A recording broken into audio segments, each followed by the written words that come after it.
FIBA U18 Women's Asia Cup 2026 SIBA qualifier sa Bacolod, binuksan. Pilipinas at Indonesia wagi sa unang araw. Katropa natin sa balita, Wendell Balinario ng XFM Bacolod. Report.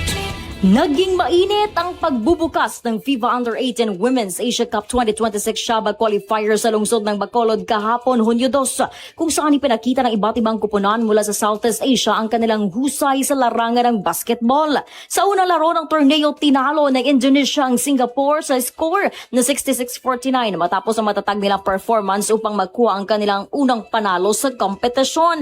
Samantala, pinasaya naman ng Philippine Women's Under-18 team ang mga Bacolod fans matapos ang kanilang dominanteng score na 93-42 na panalo laban sa Vietnam.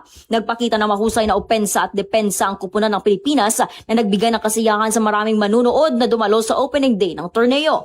Magpapatuloy naman ang aksyon ngayong araw sa FIBA Under-18 Women's Asia Cup 2026 SIBA qualifiers kung saan magkaharap ang Vietnam at Thailand mamayang alas 4 ng hapon habang magtatagpo naman ang Singapore at Pilipinas mamayang alas 7 ng gabi.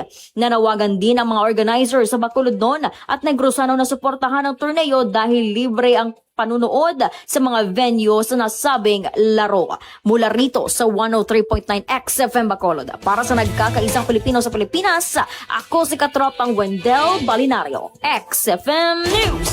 Cellphone Plus Gold, mapalit sa mga butika sa inyong lugar.